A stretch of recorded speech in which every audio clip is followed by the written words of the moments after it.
Hey guys, welcome back to Missing Out Mondays, where we tell you what you're into. Start your week off right. I'm Tari J. I'm Lex Michael. Oh my gosh, Lex, Michael, what are you into for this week? All right, so this week I've been rewatching all of Evil Dead. So all 4 movies, the original trilogy, the reboot, and then also the entirety of Ash vs. Evil Dead, all 3 seasons. I have been a big fan of this franchise for a very long time, and I was fortunate enough to cover all 3 seasons of Ash vs. Evil Dead for AfterBuzz TV while it was airing. So it insanely cool. I got to not only talk about the show every week, but I also met a number of the cast members multiple times. They were cool enough to come in and talk with us. So I got to develop sort of a relationship with the cast. We all did a relationship with the cast, with Stars. The PR people from Stars were always insanely cool. But now it's been a little bit since the show ended. That it was canceled during their 3rd season. They did not come back for a 4th. It's been a little bit of time since the show went off the air, so I wanted to go back, revisit the entire franchise from the very beginning. You can get through it pretty quick because the seasons are so brief. They're all 10 episodes, half hour each. The pilot is about an hour, but other than that, about half hour each. So you can get through each season in about 5 hours.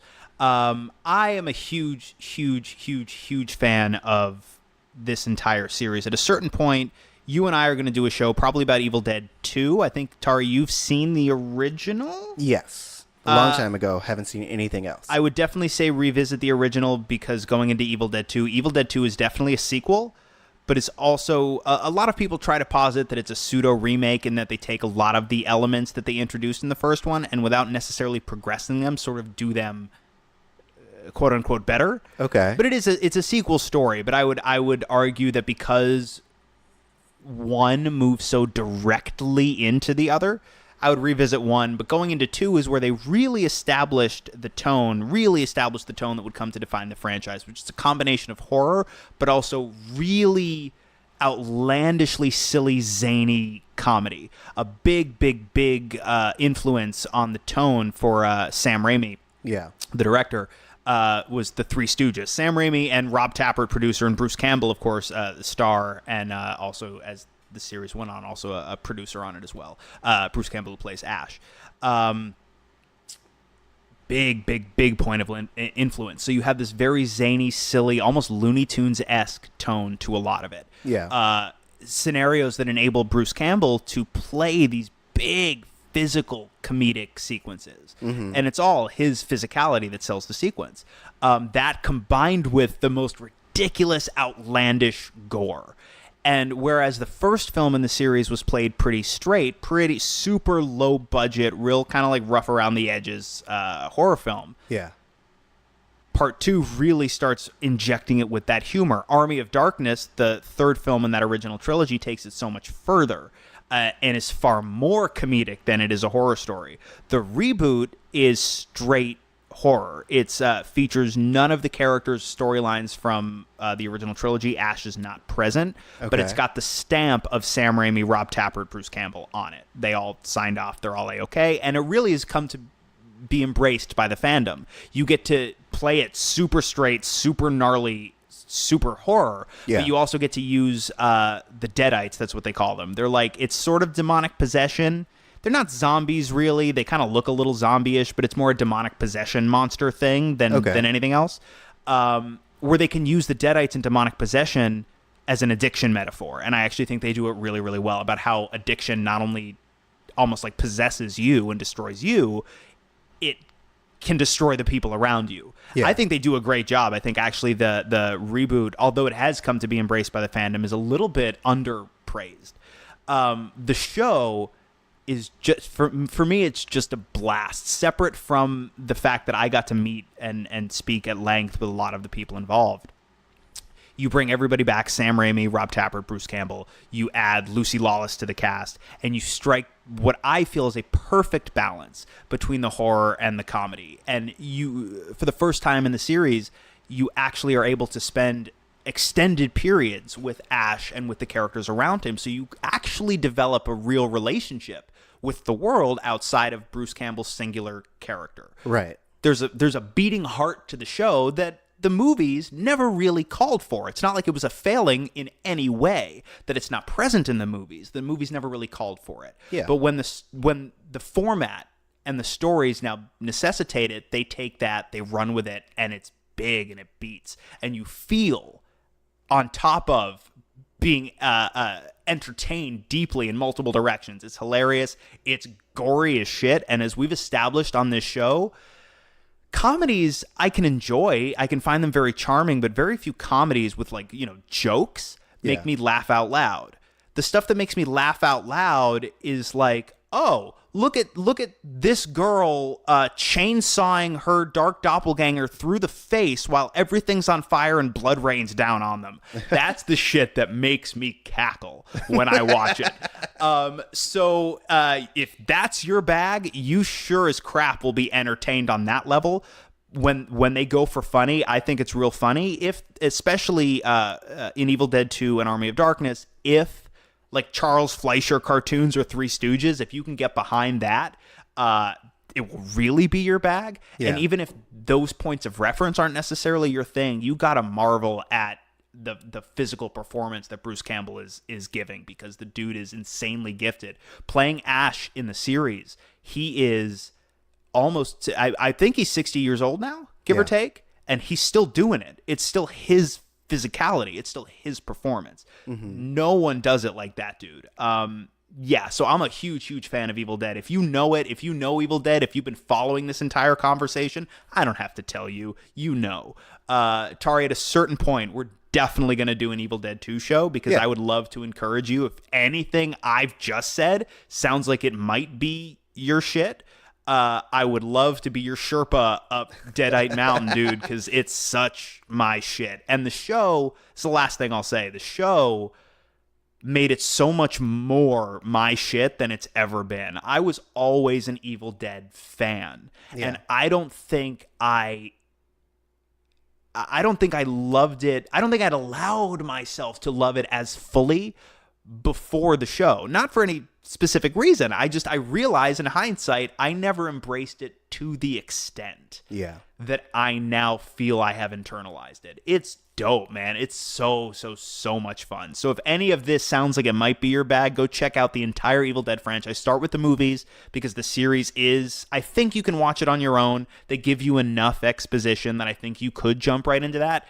but it all means a heck of a lot more if you've watched Sam Raimi's original trilogy. Sam Raimi, it's totally safe. He made 3 Spider-Man movies. You know you can trust him. Yeah. Sam Raimi's original trilogy and Fede Alvarez's reboot. And then check out the show. You can get through all of it pretty quick. It'll take you, maybe if you're really committed, take you a week. Check it out. Yeah. Okay. I will when you make me. I am actually into. So I have been following the Serial podcast since it came out, since the first season back in like 2014. I want to say. So Serial is a spinoff of This American Life, where one of their main correspondents, or one of their main reporters, Sarah Koenig, did a serialized story focusing on one subject, whereas like This American Life is a bunch of disparate things underneath a single umbrella. Right. This one is like they dig real deep into a single topic. And so the first season was all about whether this person, Anand Saeed. I listened to that first season. That first season was a thing when it happened. So you best believe I was on it. I have not, I will admit, kept up with it since. Yeah. But no, that first season was quite a thing when it happened. So yeah, no, I heard all that. And it's really engaging. It was a big thing for a reason. Yeah. And it like really makes you kind of like question how investigations are done and how the justice system operates. Yeah. Yes. And so the second season was about Bo Bergdahl and his whole case, which was not as well received. I think it got a little meandery, which, I mean, happens, sophomore slump, blah, blah, blah, blah, blah. And I feel like this third season that just started up a few weeks ago, I think we're about 5 episodes in, they kind of get back to their roots. It's more it's more This American Life-esque in that, like, it is specifically about the justice system, and they follow these cases in the Cleveland court system, and they kind of dive into how that process works. And so it's not necessarily following one specific person's case, but it follows how cases move through this one specific courthouse. And it's really interesting in that, like, you spend a lot of time with the lawyers there. You spend a lot of time with the people who have been in and out of that courthouse, whether it be because of, like, them dealing with police and how their interactions with the police have been tainted over the course of their time moving through that system, and how people in that community view how the court deals with them, and assorted fucked up things that happen throughout people being processed through this courthouse. Right. And so it really, like, dives into that, and you have a certain amount of, like, reoccurring people whose cases you start following because they're related to other people's cases. In that, like, this one guy will his case is essentially being tried, and the precedent for his case is another person who went through the exact same thing regarding, like, police beatings and stuff like that. So it's really intriguing, and you really get a sense of how really, like, I don't want to say corrupt, but, like, how You can say corrupt. I don't feel like corrupt is the word that really encompasses it. I think it is the justice system, because it is a collection of precedents, and it's always moving and evolving, and no one really has ownership over the whole thing. Like, it has become kind of a machine that churns through and kind of eats people and never really spits them out. Mm-hmm. And you kind of get real far into the guts of that whole thing. Like, the first episode is all about, like, how the police system works, and how so many people are essentially convicted for crimes they didn't commit because their lawyers are trying to get their cases done so quickly that they're just like, just take a plea bargain, just take a lower sentence, and they'll take a lower sentence because they think it's the best option they have available, when in fact, right, you could try the case and potentially win. Yeah. In a lot of cases. But no, you take the deal, you go to jail, and maybe you go to jail for less time than you potentially could have, but now that's on you forever. Right. And, like, there's, especially in more disenfranchised communities, there's not the level of the education system isn't built for them to have the knowledge to know that, like, a plea deal isn't the best route to go. And, right. And in some cases, like, their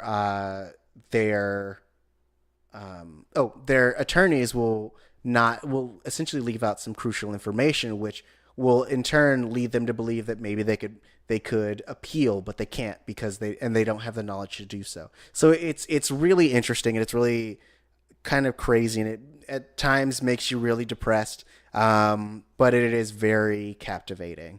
So I highly recommend it. Season 3, back to form, serial, so good.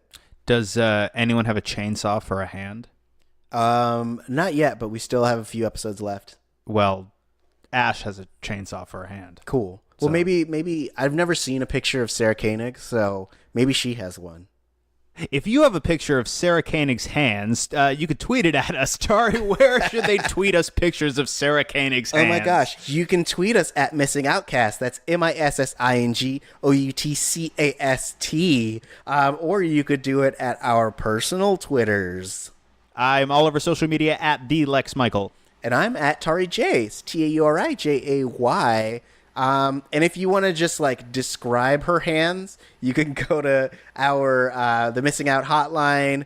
And while you're doing so, we just ask that you say your name, describe her hands, and also tell us what you're into. Let us know, though, that it is Sarah Koenig's hands you're describing, because if we don't know whose hands they are, I may project in strange ways, and Tari may project in strange ways, and it may trigger our emotions in ways that we're not prepared for. So anchor it for us. Let us know whose hands. It doesn't even have to be Sarah Koenig's hands you're describing. Just let us know whose hands they are. That's true. And you can do that at 978-MISS-OUT. That number again is 978-MISS-OUT. We love to hear from you guys. You also don't have to describe Sarah Koenig's hands. You can just tell us what you're into, and we will include it on the Missing Out Monday segment because we want to share your things. Yep. Do you like that? That was some good music, right? It's really good. Yeah, thank you. I heard that on the radio on my drive over. As you should have. I'm so glad I got to see it live. Oh, hell yeah. Yeah. It's always better live. You know what I'm saying? Every time. You know, the acoustics are really good in here. They really like every time you get to the things, like you feel it in your bones. I do. I'm still vibrating. Yeah. Yep. It was definitely from that. Oh, no, you're just getting a call.